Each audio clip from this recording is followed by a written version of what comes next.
The story of the Black Panther Party often begins with a single powerful image: a black man, in a leather jacket, carrying a gun.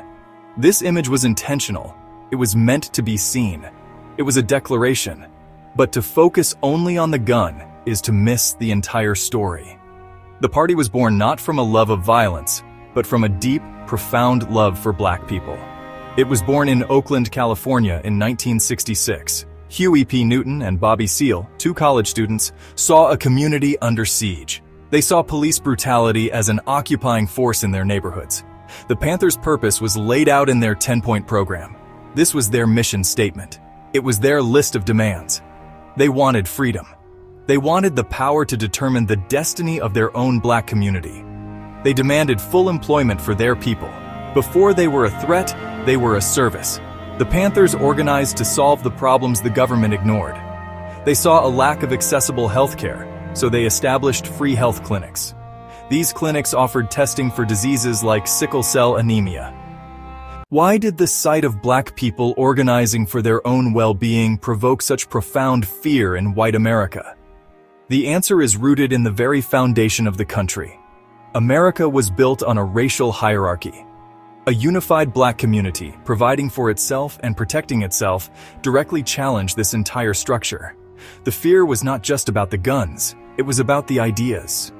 When the Panthers quoted Mao, Malcolm X, and Frantz Fanon, they were connecting their local struggle to a global movement. They were saying, "We are not just a domestic problem.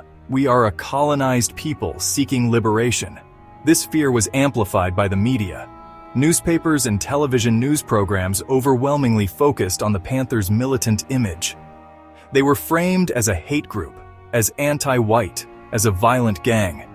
The images of children eating breakfast were rarely shown. The community health clinics were seldom reported on. The threat of black unity was not just a feeling. It was met with a deliberate, calculated, and secret war waged by the United States government. This war had a name: COINTELPRO. It stood for Counterintelligence Program. It was an FBI operation, directed by J. Edgar Hoover himself, with a clear and stated goal: to expose, disrupt, misdirect, discredit, or otherwise neutralize the activities of black nationalist organizations. COINTELPRO's tactics were insidious and far-reaching. The FBI used informants and provocateurs to infiltrate the party. They forged letters and created fake documents to create conflict between Panther chapters and between the Panthers and other black organizations. The psychological warfare was relentless. They sent anonymous, threatening letters to party members and their families. They made harassing phone calls in the middle of the night. The goal was to create an atmosphere of constant fear and paranoia. They wanted to make it impossible for the Panthers to trust anyone, including each other. J. Edgar Hoover's memos are explicit. One key directive aimed to prevent the rise of a messiah who could unify and electrify the militant black nationalist movement.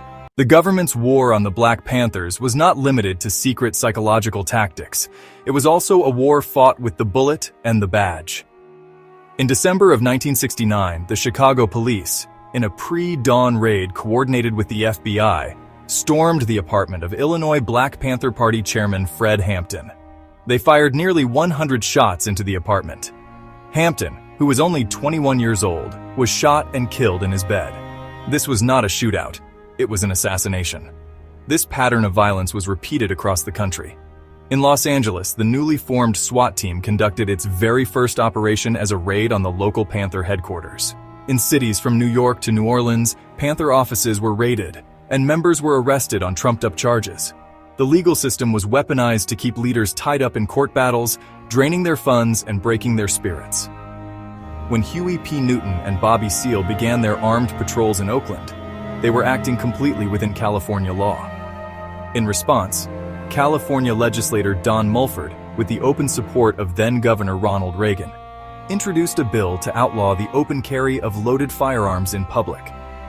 The Mulford Act was passed in 1967. It was a law created for the express purpose of disarming a black political organization. The era of the Black Panther Party may seem like a distant chapter in history, but the tactics used to dismantle it are very much alive today. The FBI's infiltration of the Panthers has been replaced by the digital monitoring of activists. The government's designation of the Panthers as a threat echoes in contemporary labels like Black Identity Extremists. This term, created by an FBI intelligence assessment in 2017, was used to justify the surveillance of activists involved in the Ferguson and Black Lives Matter protests. Social media, once a tool for organizing, is now a field for government monitoring and the spread of disinformation designed to create rifts within movements. The weaponization of the legal system also persists. The mass incarceration of Black men and women, which accelerated in the decades following the Panther era, serves as a powerful tool of social control. It removes potential leaders from communities, disenfranchises millions through felony convictions, and disrupts family structures. New legislation across the country has increased penalties for blocking highways or protesting near critical infrastructure, directly targeting the methods used by groups like Black Lives Matter. The legacy of the Black Panther Party is not just one of resistance against an oppressive state. It is a profound legacy of community care. Their social programs were a radical act of love. The Free Breakfast for Children program was so effective and so popular that it shamed the U.S. government into action. Many historians argue that the Panthers program directly pressured the federal government to expand its own national school breakfast and lunch programs. Their health clinics provided a model for community-based healthcare, offering services that were culturally competent and accessible. They addressed issues like hypertension and sickle cell anemia with a seriousness that the mainstream medical establishment lacked. They were, in essence, creating the infrastructure of a new society within the shell of the old one. This was the work of building power from the ground up. Today, the problems the Panthers fought to solve still plague Black communities, often in more entrenched forms. The failure of the state to provide adequate nutrition has led to the proliferation of food deserts. The spirit of the Panthers programs lives on in the mutual aid networks, community gardens, and grassroots organizations that have emerged to fill these gaps. Understanding this history is crucial because it redefines what political action looks like. It is not always about marching in the streets. It is also about planting a garden. It is about checking on your neighbor. The story of the Black Panther Party is a stark and powerful lesson. It is a lesson about courage, love, and the revolutionary power of a unified people. But it is also a cautionary tale about the lengths to which a system will go to protect its own power structure. The relentless campaign to destroy the Panthers reveals a deep-seated fear that has haunted America since its inception, the fear of Black unity. To know this history is to arm ourselves with knowledge. It is to understand that the obstacles facing Black communities today are not accidental. They are the result of a long, deliberate history of suppression, the disinformation, the political division, the economic exploitation. These are not new phenomena. They are echoes of the COINTELPRO playbook. By recognizing these tactics, we can better defend against them. We can see the attempts to pit us against each other for what they are, a strategy to keep us powerless. The Panthers' story provides a roadmap of the challenges, but it also provides a blueprint for the solution. The lesson from the Panthers is not to replicate their every tactic, but to embrace their fundamental principle: love for the people and a commitment to their collective liberation. It means building institutions that serve our communities. It means creating our own narratives and telling our own stories. It means practicing solidarity, not just in moments of crisis, but as a daily discipline.